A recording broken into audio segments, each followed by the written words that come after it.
দর্শকদের নিশ্চয়ই আনন্দ হচ্ছে, আমাদের অনেক আনন্দ হচ্ছে। মানে অনেক দিন পর এমন ভালো খবর দিয়ে হাসি মুখে বোধহয় আমরা ক্রিকেট শো শুরু করতে পারছি Mahfuz. That's really good sign. কারণ হচ্ছে সেকেন্ড স্ট্রিংয়ের একটা দলের সঙ্গে বাংলাদেশ যখন প্রথম ম্যাচটা হেরে শুরু করেছে সিরিজটা, তারপরে কিন্তু দর্শকদের মধ্যে নানান ধরনের বিষয়ে শুরু হয়েছে। সোশ্যাল মিডিয়াও আমরা দেখেছি তারা গরম রেখেছেন এবং নিউজিল্যান্ডের সেকেন্ড স্ট্রিং টিমের সঙ্গে বাংলাদেশের ফার্স্ট স্ট্রিং টিম অথবা মেইন টিম বা কিংবা হচ্ছে যে খুব পাওয়ারফুল একটা টিম যখন ম্যাচ হেরে যায় সেটাকে দর্শকরা আসলে ওয়েলকাম করেনি। বাট সেখান থেকে যে কামব্যাকটা দরকার ছিল বাংলাদেশ টিমের পক্ষ থেকে এবং অ্যালং উইথ টিম ম্যানেজমেন্টের পক্ষ থেকে in terms of making the wicket, দুই দিক থেকেই কিন্তু উত্তরণটা এসছে and that's a very good win today. এবং এইটার পেছনে বলতে গেলে আসলে সবচেয়ে বড় অবদানটা বাংলাদেশের বোলারদের। মানে সবসময় প্রতি ম্যাচে আমরা দেখে থাকি যে তারা তাদের কাজটা একেবারে ঠিকঠাক করে থাকেন। ব্যাটারদের এন্ড থেকে আসলে কিছু ঝামেলা হয়ে থাকে। আজকে সেসব উতরে বাংলাদেশ আসলে জয়টা পেয়েছে। বোলিং নিয়ে যদি শুরুতে আসলে কথা বলি, এবং সেখানে মনে হয় নাহিদ রানার নামটাই সবার আগে আসবে। নাহিদ রানা নিজেকে এমন জায়গায় নিয়ে যাচ্ছেন যে ব্রেকিং নিউজ বলেন, হেডলাইন বলেন, সব কিছুতেই নিজের নামটা রাখছেন। আরও একটা ফাইফার লাস্ট সিরিজেও নিয়েছিলেন। এই সিরিজের প্রথম ম্যাচটা তেমন একটা ভালো যায়নি, বাট দ্বিতীয় ম্যাচে এসে আবার দেখালেন যে Nahid Rana is Nahid Rana. Yes, absolutely. এবং সেখানে যে ফাইফারটা তিনি নিয়েছেন সেই ফাইফারের সঙ্গে আমরা যদি একটু যারা নাম্বারস পছন্দ করেন, স্ট্যাটিস্টিক্স পছন্দ করেন, তাদের জন্য যদি আমরা একটু ছোট্ট করে নাম্বারটাও জানিয়ে দিই, বাংলাদেশের জন্য ওডিআই ফরম্যাটে 28তম fifer, if you consider Mirpur wicket সেখানে 13তম ফাইফার, এবং if you consider the pacer তাহলে সেখানে 16তম ফাইফার। অর্থাৎ 16টা ফাইফার পেসারদের জন্য, এখন পর্যন্ত 12টা ফাইফার আছে স্পিনারদের জন্য। So that's a very good sign যে পেসার্স আর ডমিনেটিং। মিরপুরে পাকিস্তানের সঙ্গে যে উইকেটটা আমরা আসলে দেখেছিলাম, সেই উইকেটে বাংলাদেশ যেমন ইভেন উইকেট বা ট্রু উইকেটে ট্রু পারফরমেন্স করেছিল, তারপর পেসাররাই বলছিলেন, বাংলাদেশ দলের ক্রিকেটাররাই বলছিলেন যে আমরা এই টাইপের উইকেটে খেলতে চাই যেখানে 300+ রান স্কোর করা সম্ভব এবং যেখানে পেসার এবং স্পিনার দুই ডিপার্টমেন্টের জন্য কিছু না কিছু থাকবে, যে উইকেটটা it will be close to ICC standard. ICC ইভেন্টে আপনি এই ধরনের উইকেট পাবেন। সো ওইখানে একজন প্লেয়ার নিজেকে যখন মেলে ধরতে পারেন অন্যরকম একটা মজা পান। তাসকিন বলেছিলেন আমাদের সঙ্গে টি স্পোর্টসের সঙ্গে ইন্টারভিউতে যে এইরকম উইকেট হলে খুব ভালো হয়, 300 রানের উইকেট তিনি চান। প্রথম ম্যাচের পরে আমরা বলেছিলাম যে slow and turning wicket, it was not the expectations from the players, it was not expected from the ICC events. So আপনি হয়তো আপনার উইকেটে যে অ্যাডভান্টেজ সেটা নিতে চেয়েছিলেন, বাট ইউ ফরগট লাস্ট সিরিজে আমরা কিন্তু ট্রু উইকেটে এবং ইভেনলি ব্যালেন্সড উইকেটে আমরা সিরিজ জিতেছিলাম।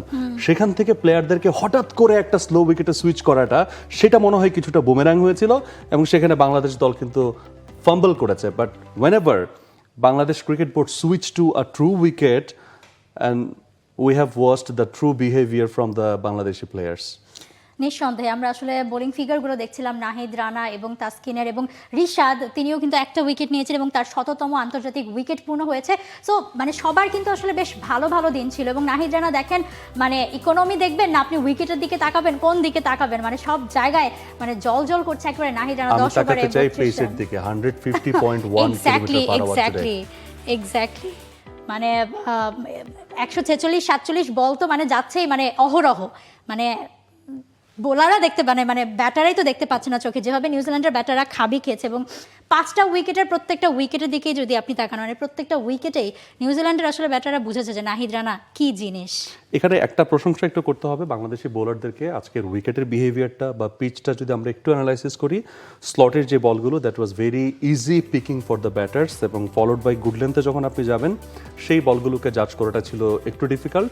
আর গুড লেন্থ থেকে পেরিয়ে আপনি যখন ব্যাক অফ লেন্থে যাবেন সেই বলগুলো ছিল সো ডিফিকাল্ট। কারণ ওয়েল ডিরেক্টেড বাউন্সার যেগুলো প্রডিউস হয়েছে ফ্রম শরীফুল অথবা নাহিদ রানা অথবা তাসকিন, ওই জায়গাগুলো না আপনি খুব খেয়াল করলে দেখবেন যে কিছুটা সিম মুভমেন্ট এবং সঙ্গে হচ্ছে যে একটু ওয়েল ডিরেক্টেড বাউন্স। তো ওই জায়গাগুলো ফেস করতে আলটিমেটলি একটু টাফ ছিল মানে নিউজিল্যান্ডের ব্যাটারদের জন্য। অপরদিকে এই জায়গাটা খুব ভালোভাবে এক্সপ্লয়েট করেছে, উইকেটটা এক্সপ্লয়েট করতে পারে, কিন্তু it's a very good thing. এবং পেসাররা উইকেটটাকে রিড করা এবং সেটাকে এক্সপ্লয়েট করা, they did it really well. উপরে গ্রাস টপ ছিল, ব্যাকএন্ডে কিছুটা ক্র্যাক ছিল যেটা এক্সপোজড হচ্ছিল না। আমার একটা ধারণা ছিল মেবি সময় যত গড়াবে স্পিনারদের জন্য ওই ক্র্যাকগুলো আরেকটু এক্সপোজড হবে, they will get the turn. First ইনিংসে সেটা হয়নি, মিরাজ কোটা পূরণ করলেও রিশাদকে কিন্তু কোটা পূরণ করাননি, সৌম্যকে আনা হয়েছে। ইট ওয়াজ ক্লিয়ার ইন্ডিকেশন পেসারদের একটা ডমিনেন্স আছে। সো ওই জায়গা থেকে সৌম্য বোলিং করলেন এবং ফলোড বাই আপনি যদি দেখেন যে সেকেন্ড ইনিংসে গিয়ে ওই ক্র্যাকগুলো কিছুটা হেল্প করেছে এবং সেটা কিউই শেষ পর্যন্ত আমরা স্পিনারদেরকে দেখছিলাম যে দে ওয়ার অপারেটিং। আমি একটা জিনিস ভাবছিলাম আফুজ যে নাহিদ আজকে এত দারুণ বোলিং করলেন, 5 নিলেন এবং আজকে দিনটা কিন্তু মানে অন্য একজন পেসারের গল্প এখানে মিশে আছে, রুবেল হোসেনের। আমরা দেখেছি আসলে ম্যাচের শুরুতেই তাকে তিনি যে আজকে বিসিবি থেকে সম্মাননাটা পেলেন আন্তর্জাতিক ক্রিকেট থেকে অবসর নেবার পর। তো রুবেল হোসেনও আসলে মাঠ থেকে দেখছিলেন যে পরবর্তী মানে এই যে রুবেল মানে যারা আসলে জায়গাগুলো তৈরি করে দিয়ে গিয়েছিলেন এই নাহিদ রানাদের জন্য, মানে রুবেলের আসলে কেমন লাগছিল আজকে নাহিদ রানাকে একদম সরাসরি এইভাবে দেখে। যেই নিউজিল্যান্ডকে একসময় দেখতাম আমরা রুবেলদের কাঁপাতে, তারাই আজকে দেখছেন যে নাহিদ আজকে কাঁপাচ্ছে তাদেরকে। For more updates, subscribe to our YouTube channel and click on the bell icon. Follow us on Facebook and Instagram. Download T-Sports app to enjoy exciting games and highlights. Visit tsports.com.